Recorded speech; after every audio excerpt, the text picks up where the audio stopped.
Kurban itu amal ibadah tahunan, bukan amal ibadah seumur hidup.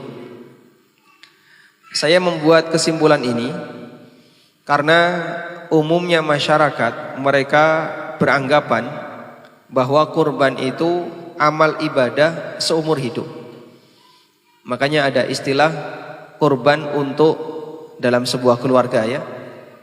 Kepala rumah tangga seorang ayah membeli seekor kambing. Tahun ini kurban atas nama ayah. Tahun besok kurban atas nama ibu. Tahun besok kurban atas nama anak pertama, anak kedua. Kalau anaknya 3, tahun berikutnya anak ketiga. Sehingga dia 5 tahun berturut-turut berkorban. Setelah itu nggak pernah kurban. Dalam waktu yang lama atau kurban. Ketika diajak, ayo pak kurban pak, aku wis tahu, saya sudah pernah. Dia beralasan bahwasanya dia sudah pernah berkorban sehingga dia tidak lagi mau berkorban. Ya meskipun bapak sudah pernah berkorban, sekarang korban lagi. Karena korban itu amal ibadah tahunan, bukan amal ibadah seumur hidup. Alasan ini berlaku kalau amal ibadah itu seumur hidup. Pak jenengan sudah akikoh belum? Sudah. Mbok akikoh lagi pak? Sudah pernah. Berarti nggak perlu akikoh lagi. Karena ini amal ibadah seumur hidup. Tapi kalau kurban, dia amal ibadah yang sifatnya tahunan. Sehingga kemarin sudah berkorban, besok atau tahun ini korban lagi, besok lagi berkorban lagi, dan begitu seterusnya. Sesuai dengan kemampuan yang diberikan oleh Allah Subhanahu wa taala kepada kita. Kita bisa melihat kesimpulan ini dari firman Allah di surat Al-Kautsar, "Inna a'tainakal kautsar fashalli li rabbika wanhar." Sesungguhnya aku telah memberikan kepadamu Al-Kautsar. Karena itu kerjakanlah salat ikhlas karena Rabbmu dan sembelilah korban. Menurut beberapa ahli tafsir di kalangan ulama tabi'in seperti Qatadah, Atha bin Abi Rabah dan Ikrimah yang beliau adalah muridnya Ibnu Abbas, makna perintah salat dalam ayat ini adalah salat Id, dan makna perintah menyembelih adalah menyembelih korban.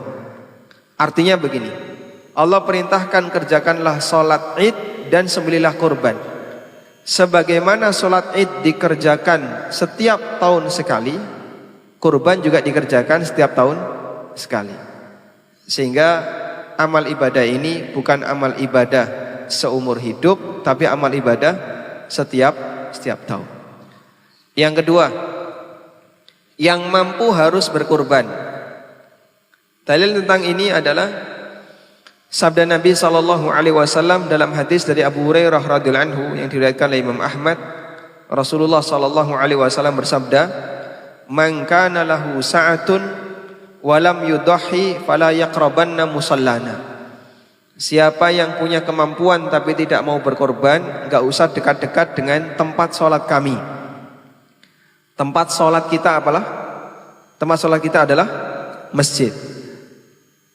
Nabi SAW seolah-olah mengusir sebagian di antara umatnya yang mereka punya kemampuan tapi tidak melaksanakan kurban, enggak usah dekat-dekat dengan masjid. Padahal masjid adalah rumah kaum muslimin, rumah kedua bagi kaum muslimin. Kalau ada anak yang nakal, enggak pernah pulang, saking jengkelnya orang tuanya, karena dia enggak pernah pulang, lalu orang tuanya bilang, "Sudahlah, kamu enggak usah pulang sekalian." Kira-kira anaknya makin bahagia atau makin susah? Seneng apa senep? Seneng ya? Makin seneng enggak? Ya sekalian saja kan, enggak pernah pulang malah enggak boleh pulang. Makin seneng atau tidak? Dia mesti sedih. Kenapa dia sedih?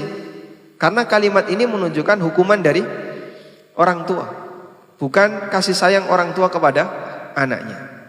Karena itulah hadis ini dipahami oleh sebagian ulama bahwa berkorban bagi orang yang mampu hukumnya wajib. Meskipun ada juga yang berpendapat kurban itu hukumnya tidak wajib tapi sunnah muakkadah, sunnah yang sangat ditekankan. Namun apapun itu, kalau kita masih punya kemampuan, sebisa mungkin jangan tinggalkan berkorban.